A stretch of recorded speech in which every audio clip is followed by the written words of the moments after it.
Hello everyone. Today we will do the fourth part of our chapter Motion and Measurement. Motion. We see many objects moving around us. For example, if you go out, you will find cars, buses, trucks and bicycles moving on the road, aeroplanes flying in air and boats sailing in the river, ripened fruits falling from the trees and water flowing through a stream. What is common in all these examples? All these objects are changing their position with time. When an object changes its position with time with respect to any stationary object, then it is said to be in motion.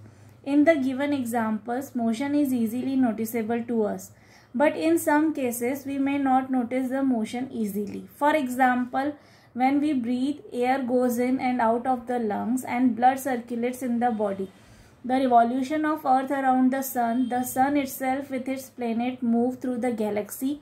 An object that does not change its position with time is said to be at rest. For example, a book lying on a table.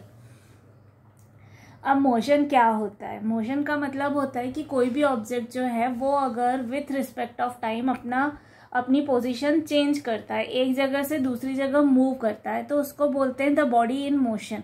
और अगर वो एक ही जगह पर stationery होता है तो उसको बोलते हैं बॉडी एट रेस्ट.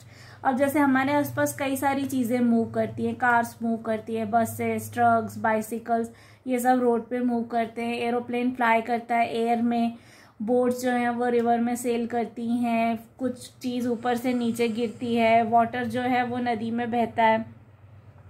तो बहुत सारी चीजें जो है वो मूव करती है. इन सब चीजों को आप नोटिस कर सकते हो. लेकिन कुछ चीजें ऐसी भी होती है जो हमारे नोटिस में एकदम से नहीं आती. जैसे कि हम जब सांस लेते हैं तो ऑक्सीजन अंदर जाती है, कार्बन डाइऑक्साइड बाहर आती है, हमारी बॉडी में ब्लड सर्कुलेट करता है, या अर्थ जो है वो सन के चारों ओर वो रिवॉल्व करती है, या सन जो है वो गैलेक्सी में मूव करता है बाकी सब प्लैनेट्स के साथ में. तो ये वाले कुछ मोशंस जो हैं वो हमारे नोटिस में एकदम से नहीं आते, लेकिन कुछ मोशंस होते हैं जो हमारे नोटिस में एकदम से आते हैं. तो कोई भी चीज जो एक जगह रखी हुई है उसको बोलेंगे द बॉडी एट रेस्ट, और कोई भी चीज जो मूव कर रही है एक जगह से दूसरी जगह पर, आपको वो मूव होती हुई दिख रही है, उसको बोलेंगे the body in motion.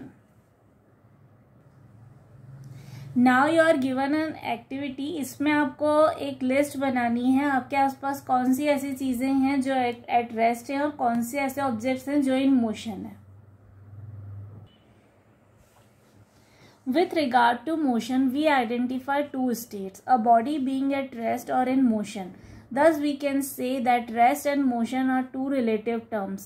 Whenever we express the state of a body to be at rest or in motion, we are expressing the state with respect to or in relation to some other body which we identify as the frame of reference. For example, consider two persons seated in a moving train.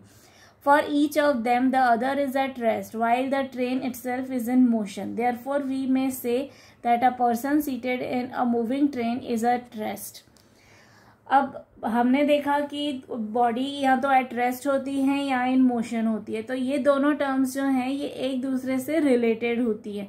जब भी एक की बात करते हैं तो हम दूसरे को रेफर करते हैं.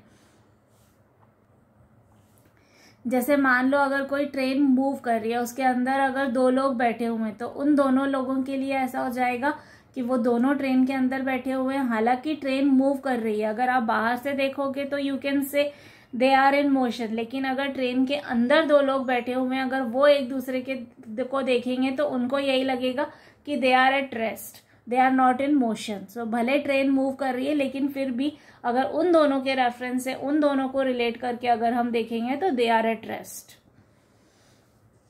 But would this statement be the same when a person on the ground looks at them? When a person on the platform looks at the train and the passengers, we find them to be in motion. For him the two person sitting in the train are in motion.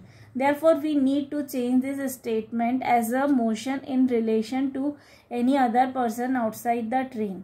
A person on the platform is at rest with reference to any other person on the platform and is in motion with reference to a person viewing from the moving train. अब जैसा हमने पहले के example में देखा कि अगर दो लोग ट्रेन के अंदर बैठे हुए हैं तो उन दोनों के लिए ऐसा हो जाएगा कि they both are in rest, they are not in motion.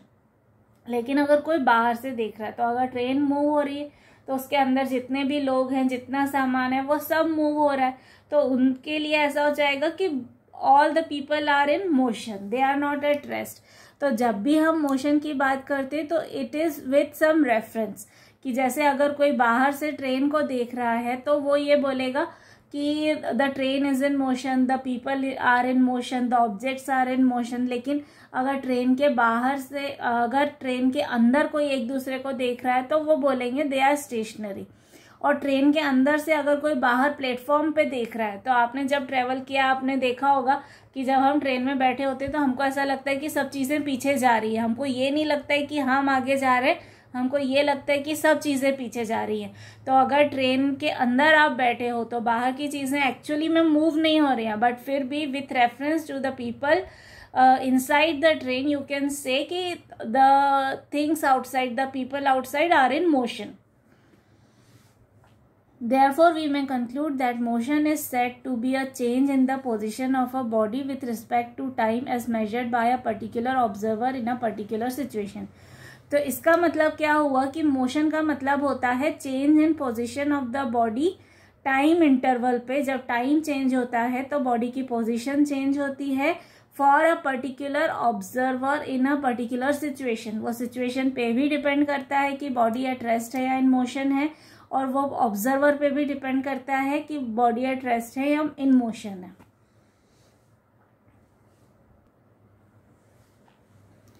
Types of motion. In our daily life we see many objects moving, but the movement of all objects is not in the same manner. Based on the path taken by a body in motion, there are different types of motion. We can classify the motion of body as rotational, periodic, rotational and random. I guess this is misprint. This should not be rotational. This should be translatory motion. तो हम अपनी daily life में देखते हैं कि बहुत सारे objects जो हैं वो एक जगह से दूसरी जगह पर मूव कर रहे हैं, लेकिन उन सबका मूवमेंट एक जैसा नहीं होता, सबका मूवमेंट जो है वो अलग अलग होता है। तो डिपेंड्स कि किस तरह का पाथ किसी ऑब्जेक्ट ने लिया है मूव करने के लिए, उस बेसिस पर हम डिसाइड करते हैं कि उसका मोशन कैसा है।